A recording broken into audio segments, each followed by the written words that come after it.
आप सुन रहे हैं जगत गुरु तत्वदर्शी संत रामपाल जी महाराज द्वारा लिखित पुस्तक जीने की राह। गीता अध्याय 15 श्लोक 17 में भी प्रमाण है। भावार्थ है कि पूर्ण ब्रह्म का शरीर का नाम कबीर यानी कबीर देव है। उस परमेश्वर का शरीर नूर तत्व से बना है। परमात्मा का शरीर अति सूक्ष्म है, जो उस साधक को दिखाई देता है जिसकी दिव्य दृष्टि खुल चुकी है।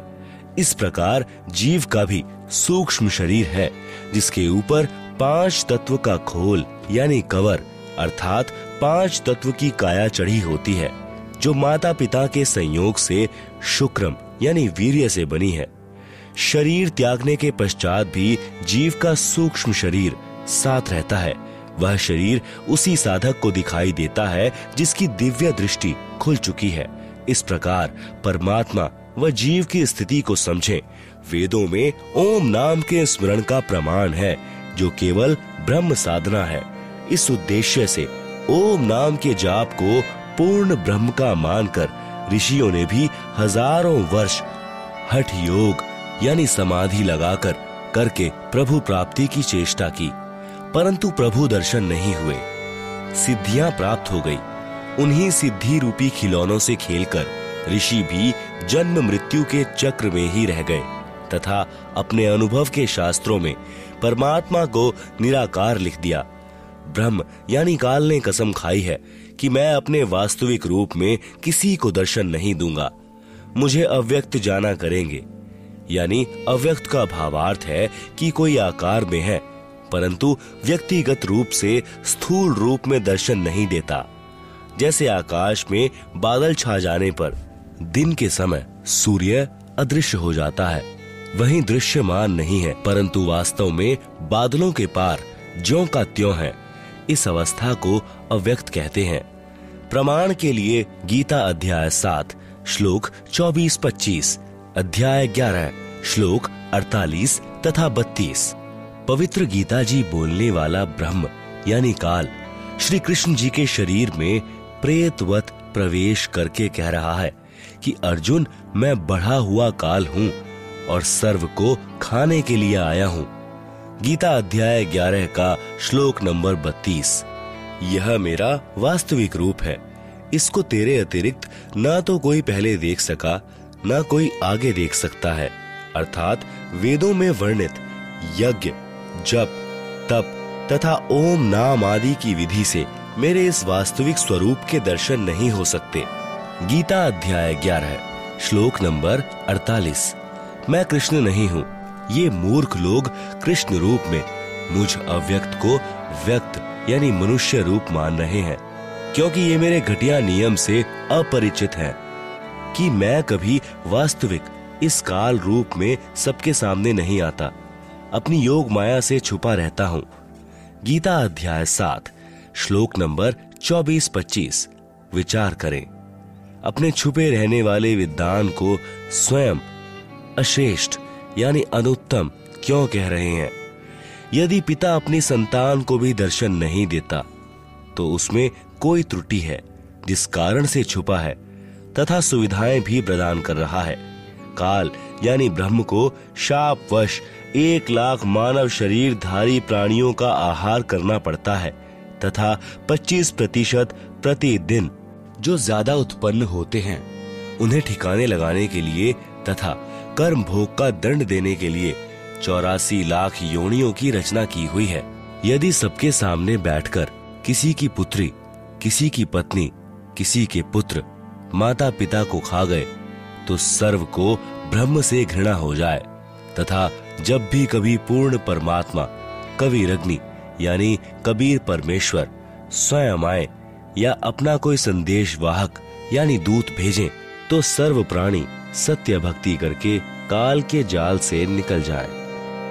इसलिए धोखा देकर रखता है तथा पवित्र गीता अध्याय 7 श्लोक 18, 24, 25 में अपनी साधना से होने वाली मुक्ति यानी गति को भी अनुत्तमाम यानी अति अश्रेष्ठ कहा है तथा अपने विधान यानी नियम को भी अनुत्तम अश्रेष्ठ कहा है।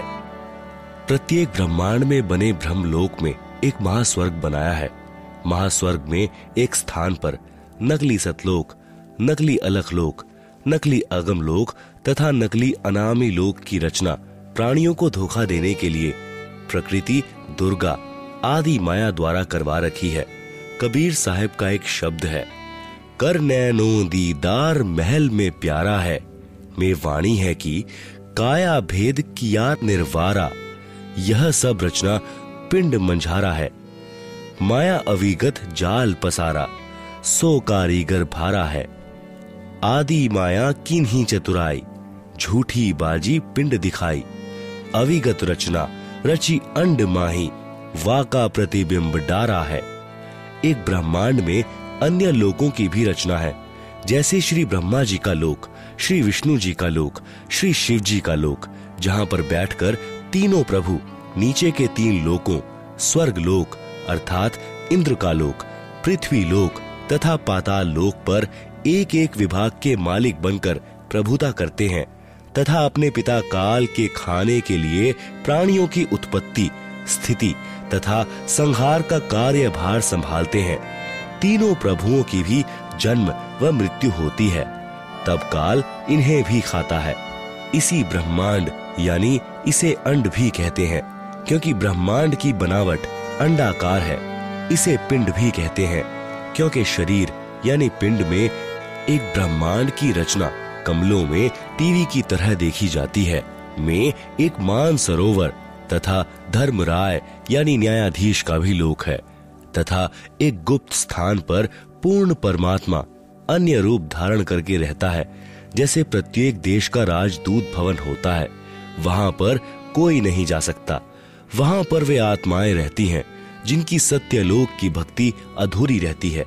जब भक्ति युग आता है तो उस समय परमेश्वर कबीर जी अपना प्रतिनिधि पूर्ण संत सतगुरु भेजते हैं। इन पुण्यात्माओं को पृथ्वी पर उस समय मानव शरीर प्राप्त होता है तथा ये शीघ्र ही सत भक्ति पर लग जाते हैं तथा सतगुरु से दीक्षा प्राप्त करके पूर्ण मोक्ष प्राप्त कर जाते हैं। उस स्थान पर रहने वाले हंस आत्माओं की निजी भक्ति कमाई खर्च नहीं होती। परमात्मा के भंडार में सर्व सुविधाएं उपलब्ध होती हैं।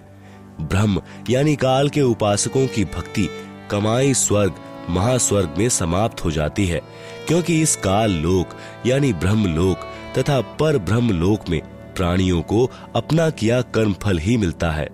शर पुरुष यानी ब्रह्म ने अपने 20 ब्रह्मांडों को 4 महाब्रह्मांडों में विभाजित किया है। एक महाब्रह्मांड में 5 ब्रह्मांडों का समूह बनाया है तथा चारों ओर से अंडाकार गोलाई यानी परिधि में रोका है तथा चारों महाब्रह्मांडों को भी फिर अंडाकार गोलाई यानी परिधि में रोका है। 21वें ब्रह्मांड की रचना एक महाब्रह्मांड जितना स्थान लेकर की है। 21वें ब्रह्मांड में प्रवेश होते ही 3 रास्ते बनाए हैं।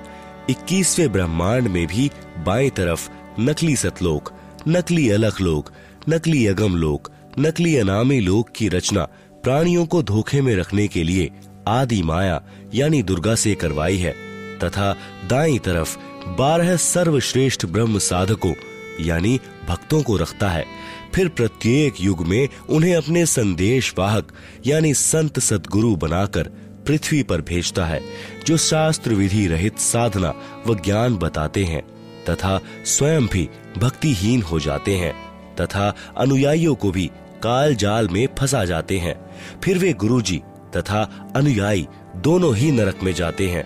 फिर सामने एक ताला यानी कुलूफ लगा रखा है। वह रास्ता काल यानी ब्रह्म के निज लोक में जाता है, जहां पर यह ब्रह्म यानी काल अपने वास्तविक मानव रूप में रहता है।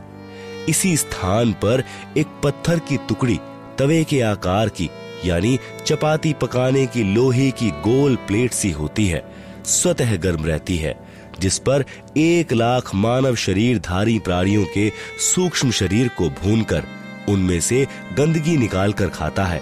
उस समय सर्व प्राणी बहुत पीड़ा अनुभव करते हैं तथा हाहाकार मच जाती है।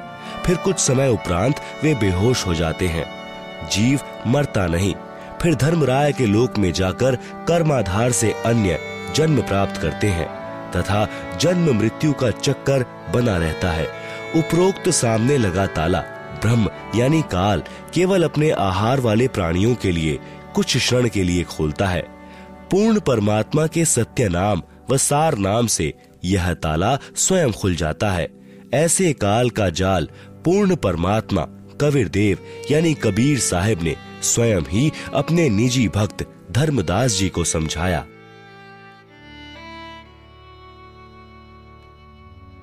आप सुन रहे हैं जगत गुरु तत्वदर्शी संत रामपाल जी महाराज द्वारा लिखित पुस्तक जीने की राह।